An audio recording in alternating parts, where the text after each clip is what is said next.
partager son vécu avec des personnes qui ont pu traverser les mêmes épreuves. Cette semaine dans Futura Innovation, on parle de santé mentale et surtout d'entraide. Particulièrement mis en lumière depuis la crise du Covid, les problèmes d'ordre mentaux se sont accentués à tel point que le nouveau Premier ministre Michel Barnier a annoncé ériger ce sujet grande cause nationale en 2025. Un Français sur 5 serait touché par un trouble psychique chaque année et comme solution efficace pour lutter contre ces maladies, le soutien de l'entourage serait plus efficace que la prise de médicaments selon l'OMS. Pour nous éclairer sur le sujet, Thibaut Caudron accueille Chloé Paterno, cofondatrice de Touki, une application de pair et danse pour la santé mentale. Bonjour Chloé. Bonjour Thibaut.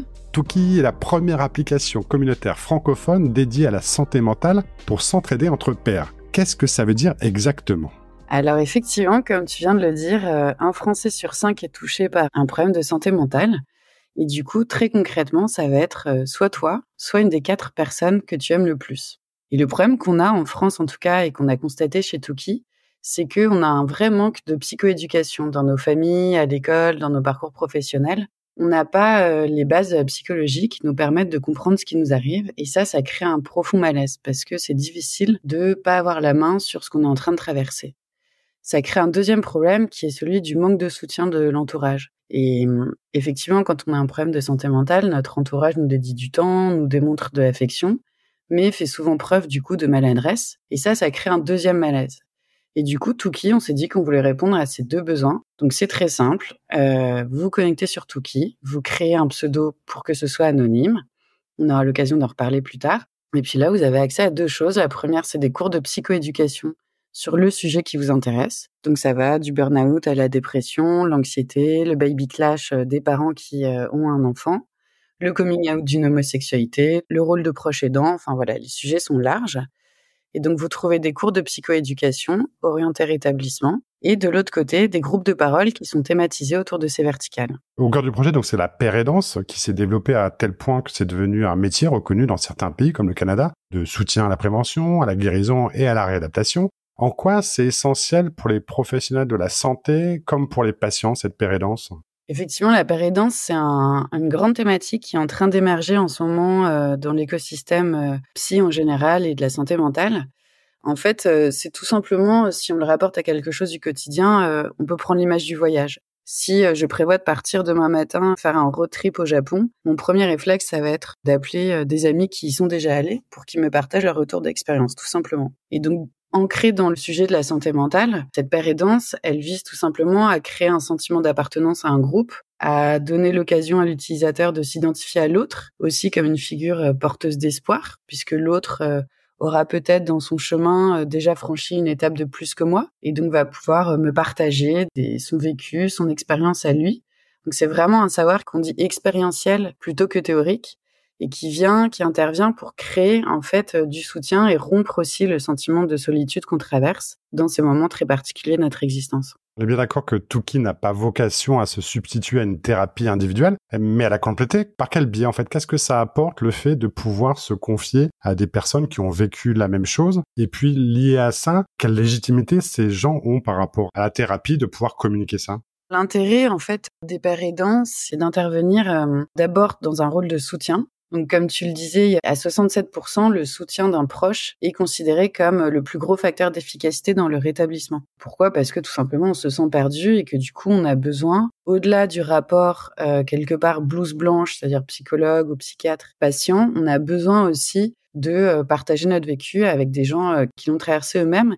Et ça contribue à déstigmatiser le rapport à la santé mentale, à redonner un sentiment de normalité dans ce qu'on traverse. Parce que quelque part, la santé mentale aujourd'hui, comme on l'a évoqué tout à l'heure, c'est un peu un impensé de la société. C'est-à-dire qu'il reste une forme de tabou presque, ou en tout cas de malaise relationnel. Et c'est là où la pair aidance est très très forte parce que grâce à ce collectif, elle va aider à recréer du soutien, du lien, un sentiment de normalité, etc. Après, nous, Touki, on fait intervenir des pairs aidants. Il y a ce qui s'appelle la figure du patient expert. Donc, ça va être des patients qui ont traversé un trouble psy, qui sont stabilisés. On guérit pas forcément d'un trouble psy. L'objectif, ça peut être d'être stabilisé. Ça veut dire d'avoir une vie équilibrée, d'avoir un cadre de vie adapté, d'avoir des objectifs personnels, etc.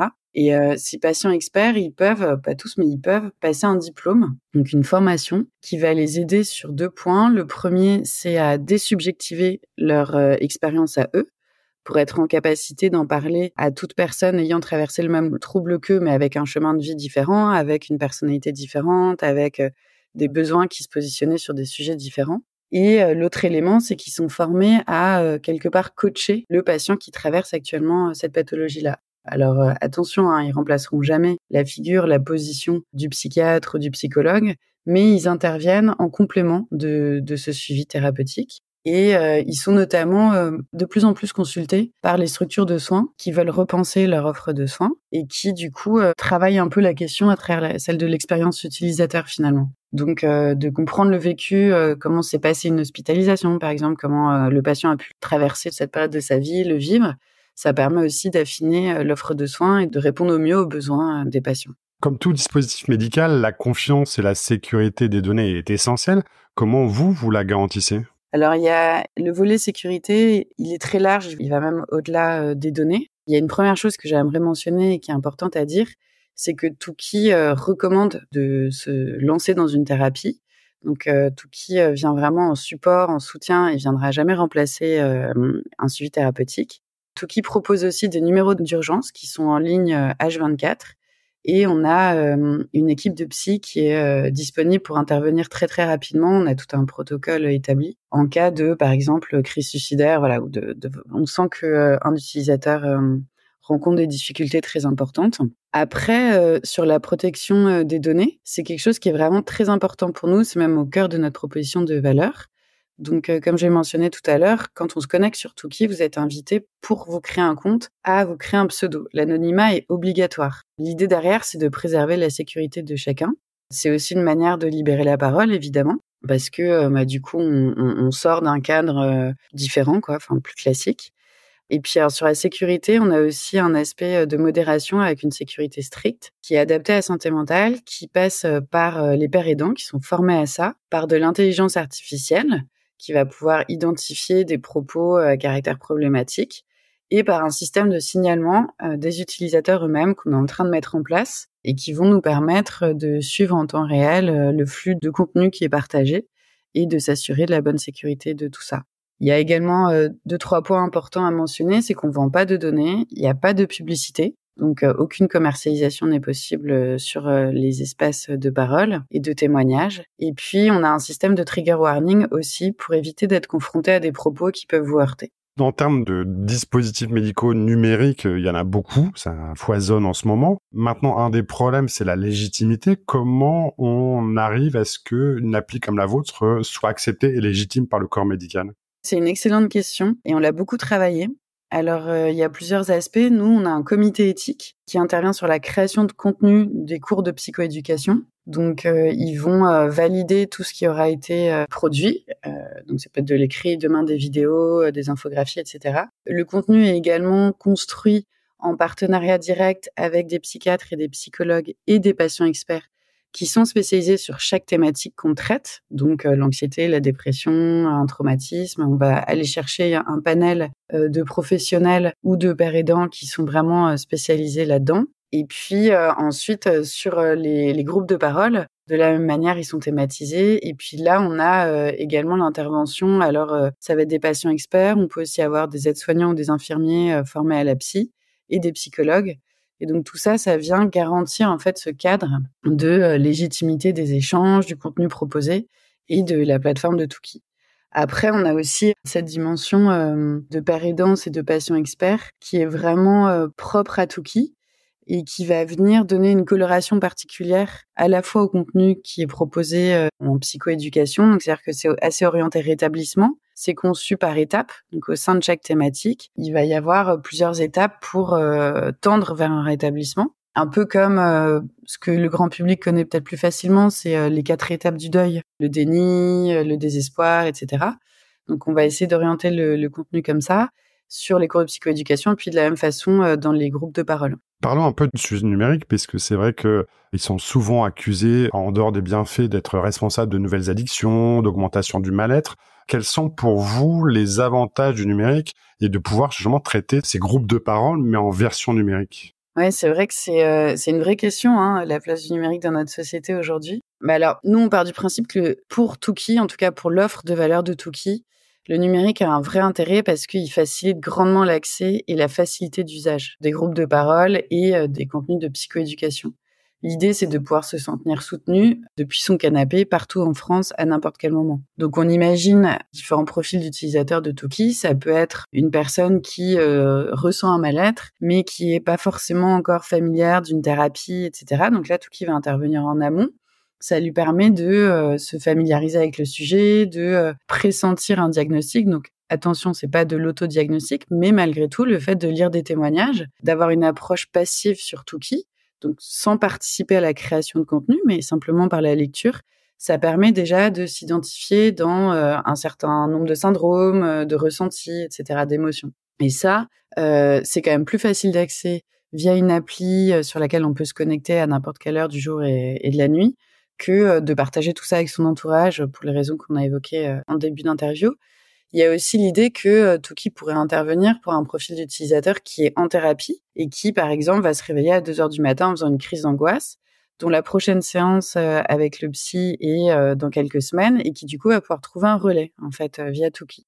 Il faut aussi savoir que pour 66% des Français, les outils digitaux permettent d'améliorer les parcours de soins. Donc, c'est vraiment là que ça intervient comme aussi une manière de, quelque part, réduire les barrières cognitives. Et c'est là où l'anonymat aussi va favoriser la parole et la libérer. Et en complémentarité, l'humain dans tout ça, on vient de bien comprendre tous les bienfaits du numérique. Et je pense que dans des thérapies, c'est très important ce côté humain. Comment vous essayez de le mettre en place et en complémentarité avec tout ce que vous proposez en digital?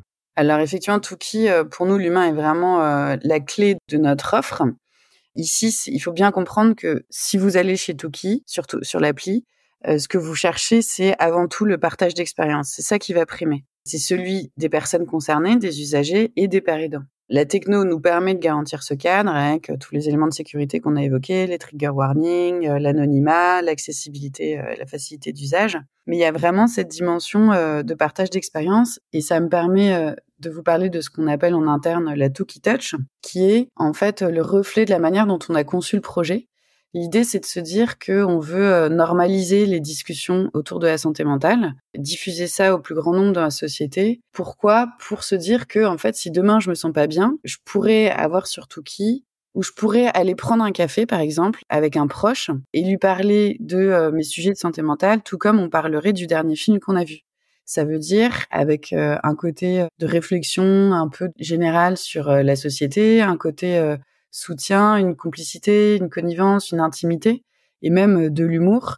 Le mot Tookie, il vient du finnois. En finlandais, il veut dire soutien. Donc, c'est vraiment cet aspect presque câlin, presque tactile, où on peut, avec son meilleur ami, avec son frère, sa sœur, éclater de rire autour d'un café en partageant nos dernières histoires, nos dernières déconvenues et les émotions qu'on a ressenties autour de ça. Et c'est ça vraiment la Tookie Touch qui nous tient à cœur et qu'on vient proposer autour de ces partages d'expériences sur notre application. Eh bien écoute, c'est la fin de ce podcast. Merci beaucoup Chloé pour toutes tes explications. Avec grand plaisir. Et merci à vous auditrices et auditeurs pour votre attention. N'hésitez pas à nous laisser un commentaire et n'oubliez pas de vous abonner. À bientôt. À bientôt.